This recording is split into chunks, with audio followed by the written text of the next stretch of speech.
Hi everyone, welcome back to my channel. So guys, last class में मैंने आपको thyroid gland की disorder start किए थे, जिसमें मैंने आपको हाइपोथायराइडिज्म और हाइपरथायराइडिज्म के बारे में बताया था। सो आज हम पढ़ते हैं थायराइड ग्लैंड के जस्ट पीछे जो 4 ग्लैंड लगे होते हैं, जिनका नाम है पैराथायराइड हार्मोन, उनके डिसऑर्डर के बारे में। सो उसमें हम सबसे पहले देखेंगे हाइपोपैराथायराइडिज्म की कंडीशन को। सो गाइज, होता क्या है इसमें?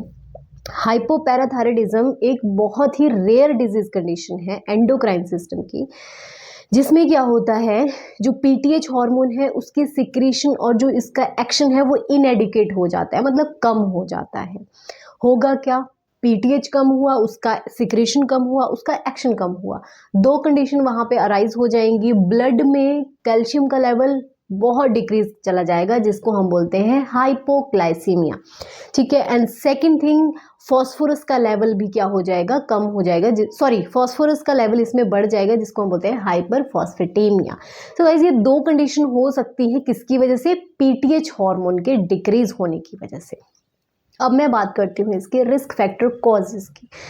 सो गाइज, कॉजेज, सबसे पहला जो मोस्ट कॉमन कॉज है that is the post surgery. It means किसी की थायराइडेक्टमी हुई है, पैराथायराइडेक्टमी हुई है, ठीक है, उसकी वजह से हो सकता है, क्योंकि ऑफ कोर्स वो निकल जाएंगे तो हार्मोन कहाँ से आएगा। Second, auto immunity. It means अपनी ही बॉडी अपने ही एंटीबॉडीज को अटैक कर रही है, तो क्या होगा, जो थायराइड ग्लैंड है, पैराथायराइड ग्लैंड है, वो क्या करेगा? पीटीएच को रिलीज नहीं कर पाएगा।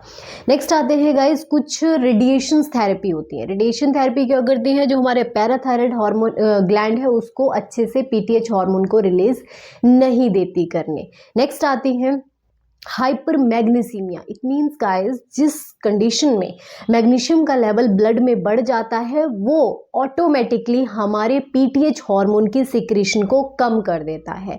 सो ये भी कंडीशन कहीं ना कहीं हमारे हाइपोपैराथायराइडिज्म को अराइज कर सकती है। अब मैं बात करती हूँ इसकी पैथोफिजियोलॉजी। सो गाइज, आपको पता है जो पीटीएच हार्मोन है वो कैल्शियम को रेगुलेट करता है, बट कहाँ कहाँ पे?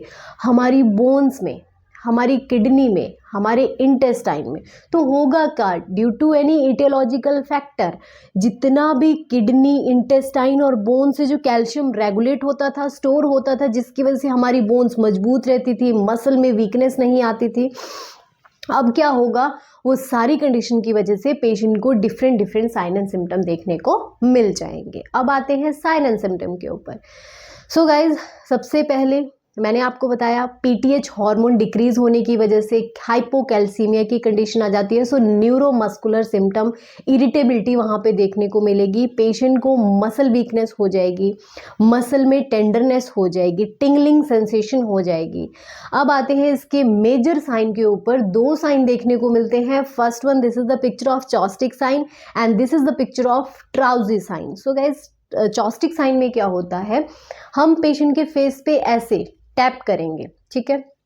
टैप करेंगे तो क्या होगा, उसका जिस साइड में हम टैप कर रहे हैं उसकी साइड को मसल स्पाज्मेसिटी हो जाएगी। पेशेंट का जो फेस है वो बहुत टेढ़ा हो जाएगा उस साइड से, ठीक है। उसको बोलते हैं चॉस्टिक साइन। अगर ऐसा हो रहा है, it means positive Chvostek sign है, पेशेंट को हाइपोकैल्सीमिया हो गया है। Second, Trousseau sign. Trousseau sign में क्या होता है, हम बीपी कफ बांध देते हैं यहाँ पे अपने अपर आर्म में, इन्फ्लेट करेंगे, ठीक है।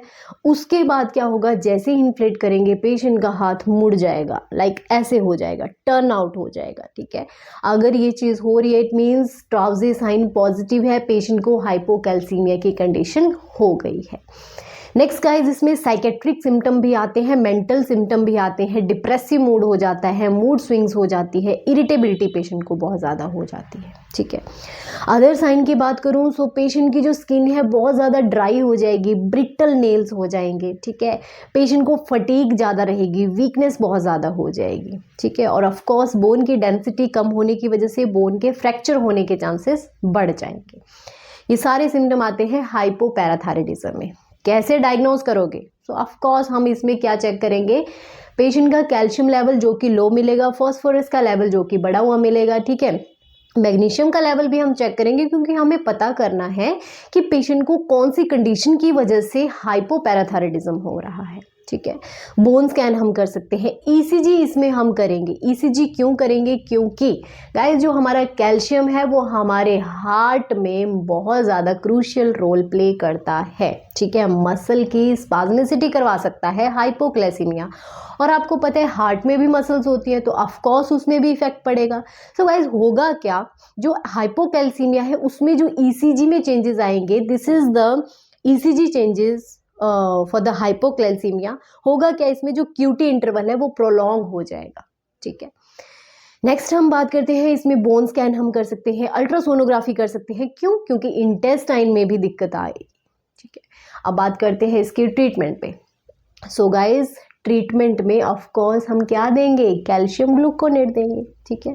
कैल्शियम ग्लूकोनेट हम दे सकते हैं सीवियर केसेस में, मतलब बहुत ज़्यादा कैल्शियम का लेवल क्या हो जाएगा? ड्रॉप हो गया है, ठीक है। उस केस में कैल्शियम ग्लूकोनेट देंगे। सेकंड हम इसमें विटामिन डी डेफिशिएंसी को भी असेस करेंगे कि कहीं विटामिन डी डेफिशिएंसी की वजह से तो नहीं हो रहा है, ठीक है। सो उसके लिए हमें विटामिन डी के सप्लीमेंट्स देंगे, कैल्शियम सल्फेट के सप्लीमेंट्स देंगे, कैल्शियम रिप्लेसमेंट थेरेपी हम दे सकते हैं, और गाइज पीटीएच हार्मोन की रिप्लेसमेंट थेरेपी हम दे सकते हैं। So guys this is all about the hypoparathyroidism. Next condition में आपको इसके जस्ट अपोजिट पढ़ाऊंगी, हाइपर पैराथायराइडिज्म, ठीक है। बट उसके लिए आपको मेरे चैनल को सब्सक्राइब करना पड़ेगा, ठीक है। अभी तक अगर आपने नहीं किया है तो please press the bell icon for the notification and subscribe my channel. Thank you. Have a good day.